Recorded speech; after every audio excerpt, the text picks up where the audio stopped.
our mayor, city leaders, to share the heartbreaking news that Jacksonville has suffered the loss of 3 precious lives at the hands of an active shooter. This afternoon, a little after 1 p.m., an individual we have not yet officially identified entered a Dollar Tree in the Newtown area of Jacksonville, outfitted with a tactical vest, armed with an AR-style rifle and a handgun. Then the shooter killed 3 people before turning the gun on himself, taking his own life. Other than the 3 individuals killed and the shooter himself, there are no additional people who suffered gunshot wounds. We are not identifying the deceased victims at this time, but I can tell you that there are 2 male victims and 1 female victim. All of the deceased victims are black. Multiple units from the Jacksonville Sheriff's Office responded to this active shooter scene, as did members of Jacksonville Fire Rescue, our mayor, and city leaders. We are still in the very early stages of this investigation, so there's a lot of information that we don't know at this time. I will share with you the information that I have been able to verify. The shooter was believed to have resided in Clay County with his parents. He was involved in a 2016 domestic call in Clay County with no arrest. In 2017, he did have a Baker Act. We know that at 11:39 a.m. today, Sheriff Cook gave us information that he left Clay County, headed to Jacksonville. At 1:18 p.m., he texted his father and told his father to check his computer. At 1:53 p.m., the shooter's family members called the Clay County Sheriff's Office. By that time, he had already begun shooting in Jacksonville.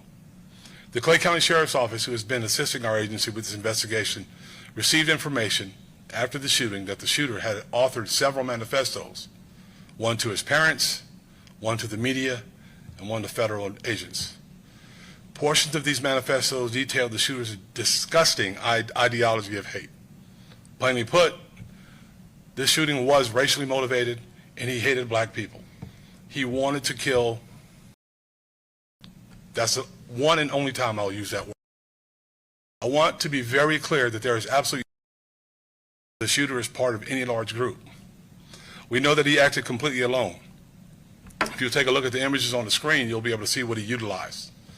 The weapons that the shooter used today are a Glock and an AR-15 style rifle. This is a dark day in Jacksonville's history.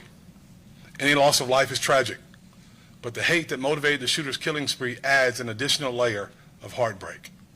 There's no place for hate in our community, and this is not Jacksonville.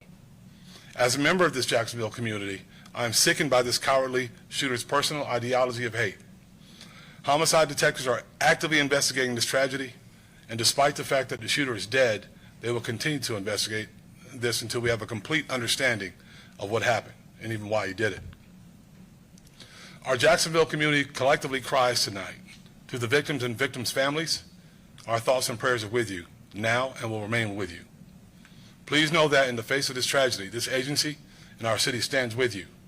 We stand united and resolved in our commitment to accountability. We stand united with each other. Those who have personally suffered loss and those who have been touched by this tragedy, we are with you. We stand united and resolved against all forms of hate. And at this time, I'll take any questions that I can. Sheriff Waters, does the Sheriff's Office consider this a mass shooting, and why or why not? Yes, it's a mass shooting. It's an active shooting. Whatever you want to label it, it's a shooting that should not have happened under any circumstances. I don't think names of the shooting really matter. What matters is 3 people lost their life today. Sheriff, there are reports that the suspect may have been seen on Edward Warren University at first and then made his way down the road. Can you confirm that? Was the plan to maybe start to go there? I can't tell you what his mindset was while he was there, but he did go there, and he did put his vest on and a mask on, and then went directly to Dollar General. Sheriff, did Edward Waters University catch the incident on camera, on their cameras? That's still part of our investigative process. How does the community, the Sheriff's Office, everything that you see side by side, how do you go about healing that process to know that those type of ideologies still exist today? And you said it's not Jacksonville, but I mean, obviously, if there's an affiliation there with Clay in the metro area, there's still people who have those thoughts. Well, you see us standing here together, right? So none of that, that's an outlier. That doesn't represent who we are as a city and who we are as a people, right? Our mayor's here, our political leaders from all over the city are here, and it shows where we stand and how we believe as a community. You know, politics aside, none of that matters. What matters is who we are as a community. We stand together as a community. We live together as a community. We fight together as a community. And when someone comes into our city and does this, we're not going to stand for it, and we don't accept it. So we're always going to fight against it. Mayor, you were out at the scene. Your thoughts about this as you stood among the community? I'm gonna take this off, Sheriff, because they're not gonna see me behind there. I'm sorry, Dan. You were out at the scene. Your thoughts about how the community is dealing with this, your reaction to what has hit this community again? Well, I'm heartbroken, obviously. This is a community that has suffered again and again. So many times, this is where we end up. And there were so many people out today, obviously grieving, upset. It's just something that should not and must not continue to happen in our community. It's too often the same folks.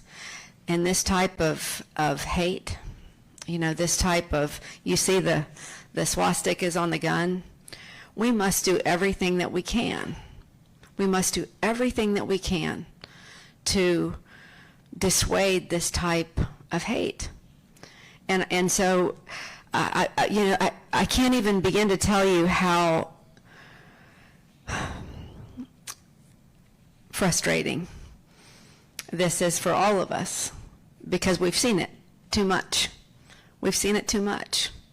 And this, as you know, was the anniversary of when we had the shooting at the landing, and I believe that was also indicated in the manifesto that he was aware of that, and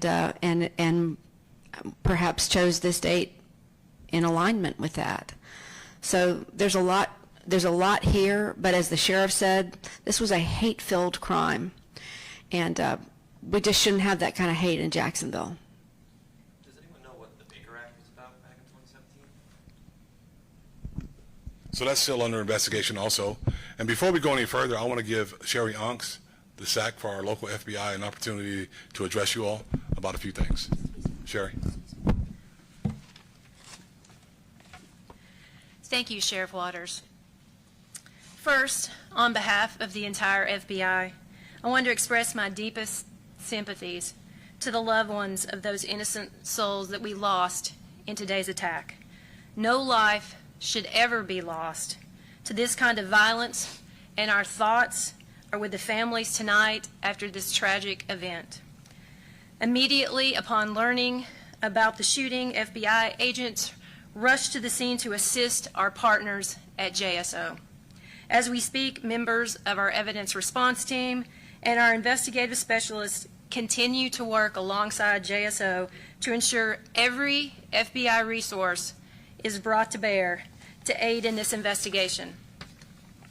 I have committed to Sheriff Waters that our assistance will continue for as long as necessary. In addition, FBI Jacksonville is coordinating with the Civil Rights Division of the Department of Justice and the U.S. Attorney's Office for the Middle District of Florida. We have opened a federal civil rights investigation, and we will pursue this incident as a hate crime.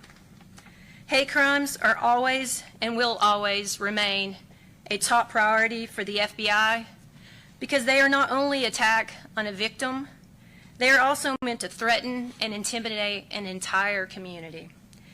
Everyone has a right to feel safe in their communities and in their homes, and I assure you, the FBI will bring every resource we have to bear to bring justice to the families of those innocent lives we lost today. Thank you. I'll turn it back over to Sheriff Waters. Sheriff Merrick, you also mentioned that swastikas were found on the gun. I saw the pictures of the gun. Yeah. Did he own both those guns, or were those parents' guns? No, they were not his, those were not his parents' guns. I can't say that he owned them, but I know his parents did. His parents didn't want them in their house. Did he legally purchase those guns? From what we can tell, we don't know yet. That's still a deep part of the investigation we have to get into. Did he ever have the guns taken away by the flag law? Again, that's something we can't get into because we don't know yet. I wanted to get out here. I want to tell you as much as we could right now so that our community will know, one, that there's no danger, no further danger, and two, I want to be as transparent as possible. I want to let you know exactly what his intentions were because there's no reason not to tell our community what went on. And I think that's important for people to know. There was also the shooting at like a White Sox game last night. There was a shooting earlier this Boston. Obviously, we have the Jacks tonight. I mean, is there going to be any sort of extra precautions in the near future for those type of big events that people may? Jags games and events are very well covered, and one thing has absolutely nothing to do with the other. This was quite frankly a maniac who decided he wanted to take lives. Was this a targeted crime, Sheriff, or did he just pick a community and it was opportunity? No, he targeted a certain group of people, and that's black people. That's what he said he wanted to kill, and that's very clear. And I don't know that the targets were specific, but I know that any member of that race at that time was in danger of the black race. Any other questions? Sheriff Waters, I was going to ask, is there any reason why your office is not identifying him yet? Can you clarify why not? Yeah, I'd love to identify him, but we're not identifying him because we don't have a positive identification. It's very important for us as an agency to make sure that we have an official positive ID. When a person is deceased in Jacksonville, that body is in the custody of the medical examiner's office. So we have to wait until we can make a positive ID. Once we do that, then I'll tell you exactly who he is. Jumping off that real quick, is there, I mean, can you give it an age range? Living with parents? Early 20s, Early 20s, white suspect? white male. Thanks, Sheriff. Thank you. One more question, was it Dollar Tree or Dollar General? Dollar General. Okay. Dollar General. I know Dollar Tree was in there once, I just wanted to Yeah, clarify. Dollar General. All right, thank you.